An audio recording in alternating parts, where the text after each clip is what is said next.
নমস্কার প্রিয় দর্শক।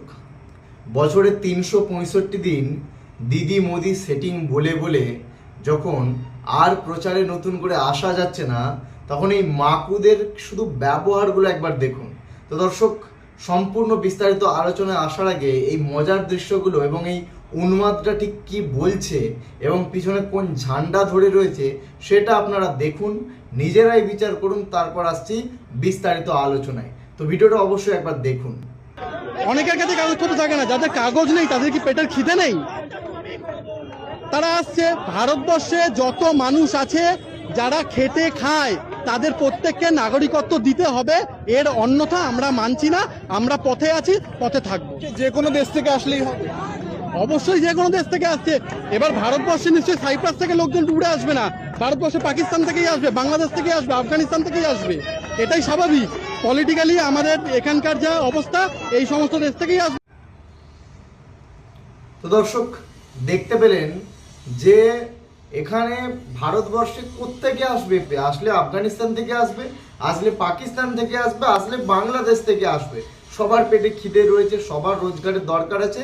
তাই ভারতবর্ষ হচ্ছে একটা দানছত্রখানা, সেইখানে সবাইকে থাকতে দিতে হবে, সবাইকে ভোটার কার্ড, নাগরিকত্ব করে দিতে হবে।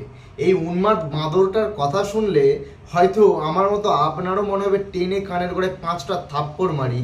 কিন্তু এখন সেসব না করলেও এই যে ৩৬৫টা দিন দিদি মোদি সেটিং, এই কথাগুলোকে বলে বলে নিজেদেরকে প্রচারে রাখছে, এই বাঁদরগুলোকে একবার দেখুন এবং ভাবুন যে এরা ঠিক কোন কথাগুলো বলে এবং এদের কথার সত্যিকারের ভিত্তি রয়েছে কিনা।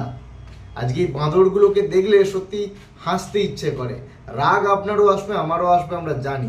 ভারতবর্ষ যেন একটা দানছত্রখানা, এখানে বহিরাগতরা আসবেন এবং তাদেরকে থাকতে দিতে হবে, তাদেরকে নাগরিকত্ব দিতে হবে। সত্যি একটা মামা বাড়ির আবদার। তো সে কথা মতো সকল বহিরাগতদের জানাচ্ছি, যারা আপনারা ভারতবর্ষের তথা আমাদের পশ্চিমবঙ্গে নাগরিকত্ব পাচ্ছেন না, তারা অবশ্যই এই উন্মাদরা বাড়িতে গিয়ে ভিড় জমান।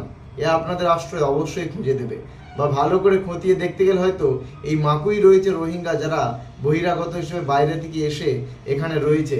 হয়তো ফলস ভোটার কার্ড, তাই ঝান্ডা পিছনে ধরে এরা হঠাৎ করে এসে বহিরাগতদের জন্য দাবি জানাচ্ছে। তো দর্শক, এবারে বুঝতেই পারছেন যে সমস্ত পরিকল্পনাটা ঠিক কীভাবে সাজিয়ে নামানো হয়েছে। তো এই সমস্ত পরিকল্পনা ভেস্তে যাবে, আমরা সবাই জানি। নির্বাচন কমিশনের তরফ থেকে একবার স্ট্রেটভাবে জিনিসটাকে কমপ্লিট করার একটা পরিকল্পনা রয়েছে। তো আমরা আশা করছি এইসব কোনো প্রভাব পড়বে না এসআইআর প্রতি। এসআইআর হবেই, তবে এই উন্মাদদের ব্যবহারগুলো, এই মানসিকতাগুলো, এই পরিস্থিতিগুলোকে তুলে ধরলাম। অবশ্যই আপনার মূল্যবান মন্তব্য জানাতে ভুলবেন না। দেখা হচ্ছে পরবর্তী কোনো ভিডিওতে। এবং হ্যাঁ, আরও কোনো রঙ্গমঞ্চ থাকলে প্রত্যেকটা রঙ্গমঞ্চ চুলচেরা বিশ্লেষণ করার জন্য অবশ্যই প্রত্যেকটা ভিডিও নিয়ে উপস্থিত হব। দেখা হচ্ছে পরবর্তী ভিডিওতে। নমস্কার।